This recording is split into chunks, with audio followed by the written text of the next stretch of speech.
Shalom Aleichem. Welcome to our Breslov Research Institute web seminar. This is Parshat Eikev. Eikev is always a very sought after parsha. There's many blessings in there. It also reviews a little bit of the sin of the golden calf and other things that were done in the desert. But for the most part, the Eikev has a lot of blessings in the beginning, a lot of good things that happened and will happen to the Jews. And it also has what's known as Parshat Yira and Parshat Ha'ava.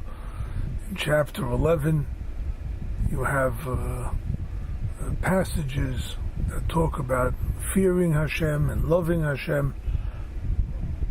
You also have a part from the Shema, the second part for Hoya Im Shemoa, very Geshmaka, really a Geshmaka Parsha that people look forward to the whole year. It's also the week after Shabbos Nachmu. A lot of times Shabbos Nachmu comes out 2 days after Tisha B'Av. Tisha B'Av is a Thursday, Shabbos Nachmu is on Shabbos 2 days later. You didn't really get into the free time of vacation of what it means between Tisha B'Av and Rosh Chodesh Elul, when a lot of the people stop going to yeshiva and a lot of people have vacation and they stop doing things and whatnot. So Eikev comes out at a very crucial time in the summer, which is probably why it's positioned after the Eschanun, after Shabbos Nachmu. The Parsha starts off, V'hoya Eikev Tishmo'un Es HaMishpatim Ha'ele. If you will guard and watch these mitzvahs that Hashem gave us, V'shoma Hashem Alekecha L'cha Es HaBris V'yes HaChesed Asher Nishba La'avisecha. Hashem will watch for you the covenant that He made with your ancestors. Okay, that's how the Parsha starts off. Rashi explains, Eikev, V'hoya Eikev, because of, V'hoya Im Tishma'un, you should say. V'hoya, if you listen. What do you mean Eikev? What's the word Eikev doing there? Which also means, in that sense, because of your following the mitzvahs. Rashi right away explains that Eikev is also in Hebrew means the heel of the foot. Right? There are many things that we step upon. We step upon bugs. We don't like them. What are you doing in my house? So you step on a bug. That depends on who you are. You like it, you don't like it, you don't want the bugs, you don't want to hurt them, you don't do whatever you want. But there are things that we do in life that we step on that are not good. We do things in life that we're not careful with another person's feelings. Eikev, we step on their feelings, we step on people's feelings. It could be our children, could be our parents, could be our siblings, our wives, our husbands. We step on them. The second thing that we have to watch out for is, even worse, is what Rashi brings out. There are mitzvahs that people do second-handedly or not thinking. They're not really, they do it automatically and they don't really pay attention to what they're doing when they're doing the mitzvah. V'hoya Eikev Tishmoy, if you step on the mitzvah, then you still have to invoke Hashem's help because you're not doing it right. So if you step on the mitzvah, V'hoya Eikev Tishmoy, so you know that you have to invoke Hashem's compassion. You have to invoke Hashem's will for us. Understand that. Rebbe Nachman looks at it from a completely different point of view. He says, V'hoya, the Medrash brings down that wherever you find the word V'hoya by itself in Tanakh, it represents joy and happiness.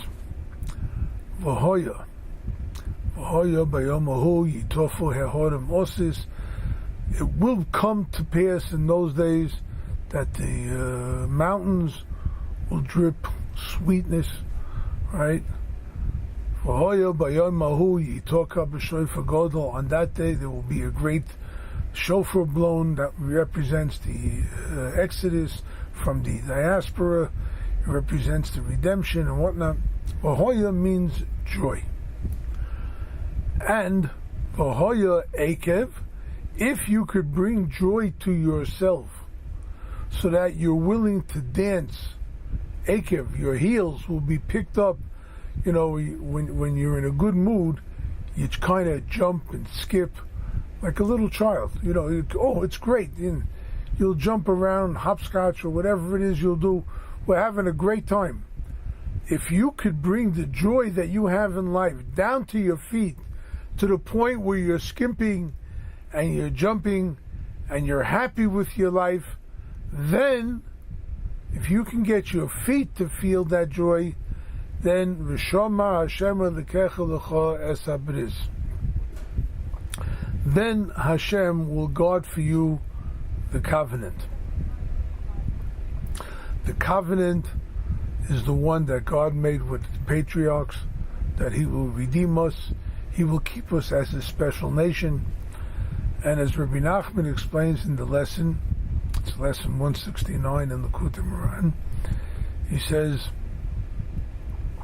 Shmiras habris, Hashem will guard the bris. The covenant means a person's covenant, his sexuality, his morality, Hashem will guard it for him. In other words, He will protect him from sexual sin. That's a tremendous thing. If you can bring joy, why? In many places, Rebbe Nachman explains, Zohar explains it, that depression comes or leads to sin. Immorality usually stems from depression. You have to work on joy. It doesn't just come. All right, just about a half hour ago, I got a call that we have another great-granddaughter. Mazel tov. That's great. And just about a half hour ago. And my son became a grandfather. It's the 5th time over, I believe. Right? And Baruch Hashem, everyone is healthy. Everything is good. It's a reason for joy. But I ask you, how often does that joy come? You don't get great-grandchildren every day. Right? You got to work on it. I can't even work on it. It comes. If it comes, it comes. Right? No. If I want to be happy, then I really have to work on being happy. I have to make sure it's going to happen. I have to take that joy, bring it into my feeling, bring it into my emotions, bring it into my daily work, into my daily schedule.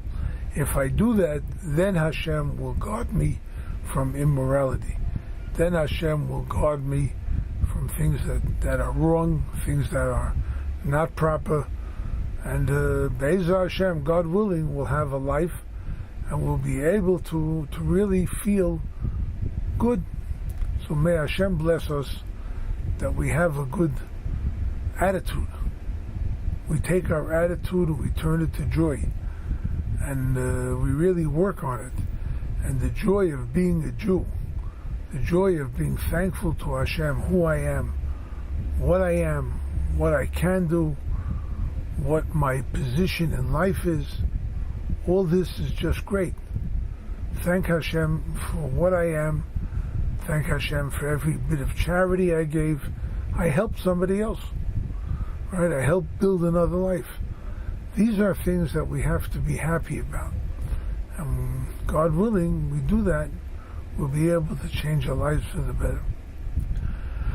Further on in the Parsha, we have the towards the end of the Parsha, right? The Parsha says,